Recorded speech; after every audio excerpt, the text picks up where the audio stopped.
Hello guys! For today's video, tayo po ay mag-ukay-ukay. Pero bago tayo pupunta sa ukay-ukayan, kakain muna tayo at gutom na daw ang aking benan kasi pas 12 na po at gutom na rin si Bunso. Yan ang aking pagkain. Yan, sila busy-busy na sa pagkain. Kailangan malakas tayo bago mag-ukay. Ayan, papunta na kami sa stadium. Dito po may ukay-ukay sa loob. Tsaka mas maganda mag-ukay dito dahil malamig. Hindi mainit dahil naka-aircon. Yan ang maglola ko. Aking benan at ang aking bunso. Mas gusto niya mag-ukay-ukay kaysa bumili sa SM. Masyadong practical ang aking anak. At saka pag sa SM daw minsan may kahawig pa ang damit na isusuot mo. Pero sa ukay ay kakaiba. Tapos karamihan kasi sa ukay mga imported. So yun ang gusto niya. Yan. Tumingin pa sila sa tinapay. Sobrang mahal. So yan. Lumipat na lalakad na tayo. Papunta doon sa ukay-ukayan. Ang ukay-ukayan kasi nasa second floor pa. Ako mapapagod ang aking benan. Ang aking benan po ay 86 years old na pero malakas pa naman ang katawan niya at malakas pa ang kanyang tuhod. Pero syempre, kailangan alalayan para hindi madapa. Tsaka, kaso mo napapagod na rin siya pag masyadong malayo ang lalakarin. Kaya sasakay sila ng escalator. Ayan ng aking anak at aking benan. Nakasakay na sa escalator. Tayo po ay tagasunod lamang dito sa likuran. Tayo po ang videographer para sa kanila. Dito na po tayo sa second floor ng stadium. At yan na po si Inday, ang videographer.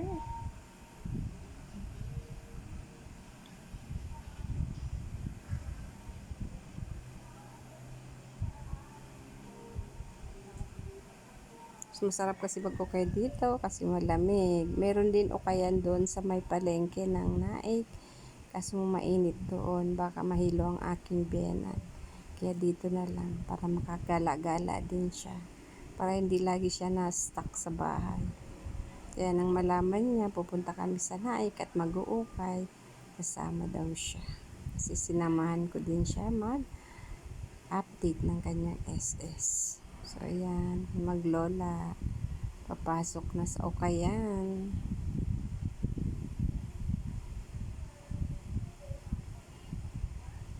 Dito marami nag-uukay. Kasi nakaayos lahat ng tsaka malinis ang lugar. Hindi katulad doon sa may palengke, medyo maalikabok.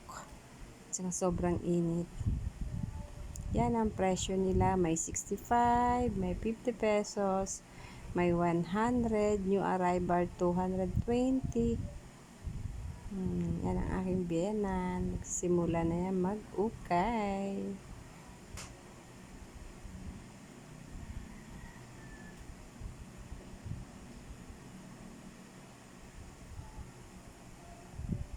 Ang bunso ko kasi napakahilig talaga mag-ukay. Matyaga siya maghalukat ng mga damit. Saan kaya pupunta ang aking benan?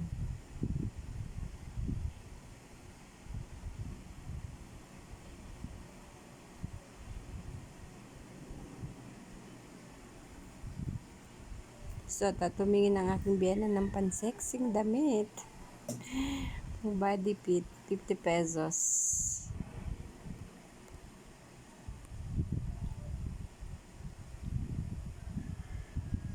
Medyo konti pang nag-uukay ngayon. May time madami.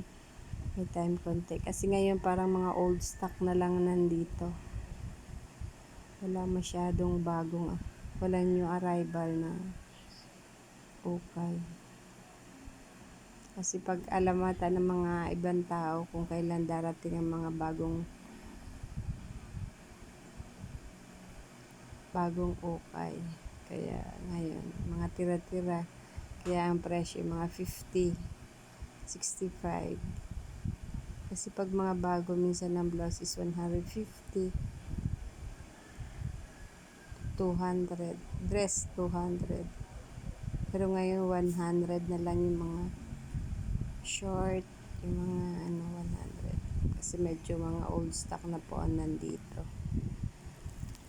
Yan ang aking bunso, ang aking benan.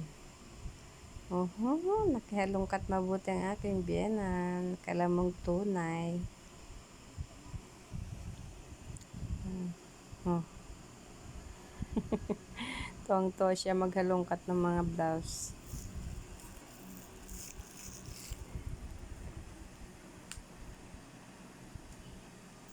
Naiinip na rin kasi ang aking benan sa bahay, kaya sinama na namin dito para makagala-gala siya. Ayan, may nagustuhan na siyang blouse.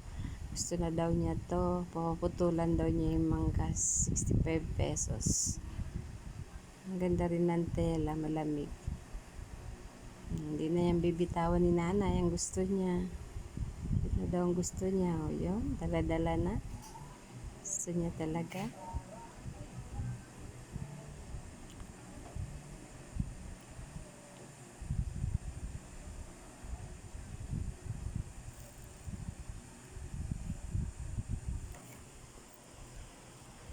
Hindi na nga binitawan ng benan ko ang kanyang ukay. O, panayang tingin. Gandahan talaga siya doon. Tapos na kami mag-ukay, nandito kami sa Frozen Yogurt. Palamig naman tayo kasi nagutom doon sa kakapili ng ukay. Yan ang anak ko. Sabi ko, ikuha ako ng konti na lang para malamigan lang ang aking lalamunan kasi busog pa naman. Kaya tanong ako kung anong flavor gusto ko. Sabi, strawberry.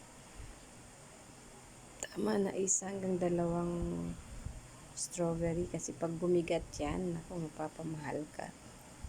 Minimum is 35 pesos. So, pag marami kang toppings ilalagay, sigurado abot ng 100 plus yan. So, tama na 2 piraso, konting toppings, ayos na yan.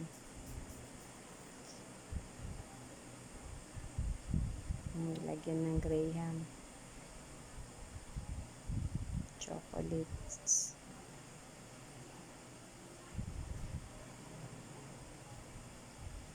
Tapos para naman sa lola niya, same din ang flavor, strawberry.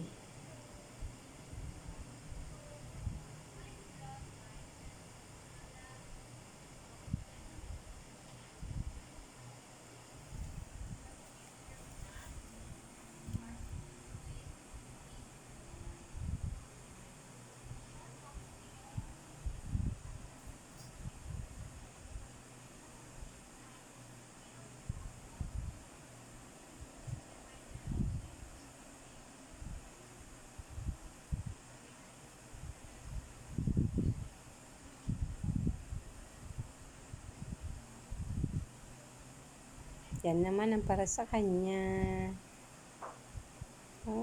Konti lang ang kinuha. Talaga diet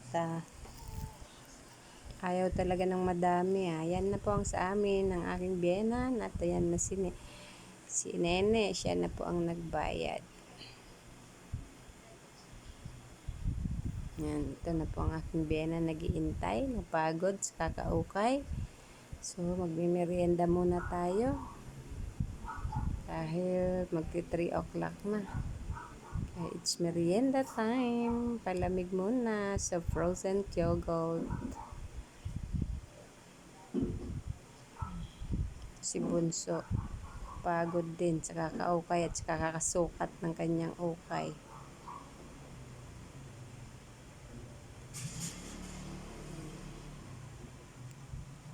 Ito na tayo. Kakain tayo. Kain na. Yum, yum, yum. Sarap magpalamig sa mainit na panahon.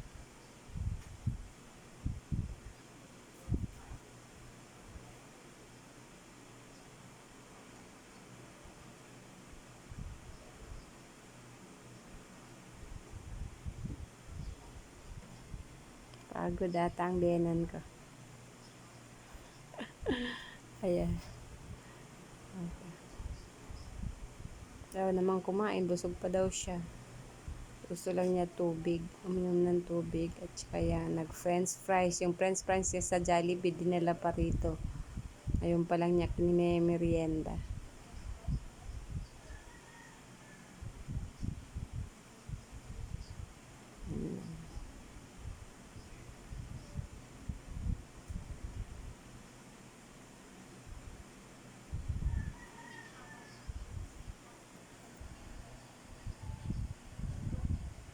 Tapos dyan guys, may binili kami din sa isang store. Bumili ako ng shell para sa sungka. Just nakita namin itong mga beads. Nung nagpapagawa ang gown ng bunso ko, naghanap kami ng mga beads. Wala kami makita sa Divisoria. Andito lang pala, ang dami-daming beads sa store na to. Bili lang kami ng shell para sa sungka. Tapos sabi ko sa anak ko, bumili rin siya ng glue stick. Kasi may glue stick kami sa bahay pero walang glue. May glue gun pala. Pero wala kaming glue. Ayan, sabi ko sa kanya bumili para pag kinailangan, mayroon na kami nakastocks. So,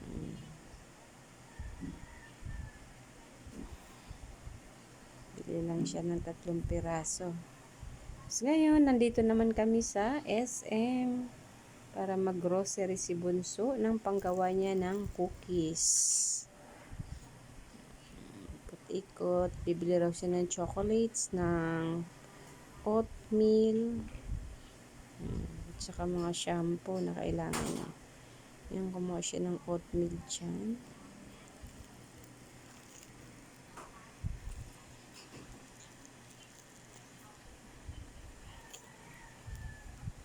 Gusto rin magtinda ulit habang siya ay bakasyon pa. Papa-order siya sa bahay ng kanyang cookies kasi wala nang pasok. Nung may pasok, nagtitinda siya sa school ng cookies. So, ngayon, college na siya sa pasukan. So, hindi na siya makakapagbenta ng cookies. Pero sabi ko, tuwing uuwi siya, pwede naman siya magpa-order sa mga kasama niya sa dorm or kasama niya kung saan man apartment. Kung matatanggap siya sa dorm, so magdo-dorm siya. Pero kung hindi pa pala rin, hindi mag-apartment sa labas ng campus ng school. Ayan, sabi ko sa kanya, bumili siya nito pang hot cake. Sarap pang merienda. Bumili kami isang box para pang emergency merienda pag walang mga tinapay stock, so maglulutuin na lang yan. Nakakita na siya ng chocolates ng Goya chocolates. Ito naman ang mga ibang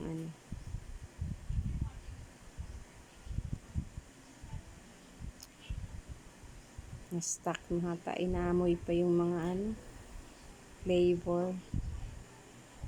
Bigyan daw siya ng pandan flavor.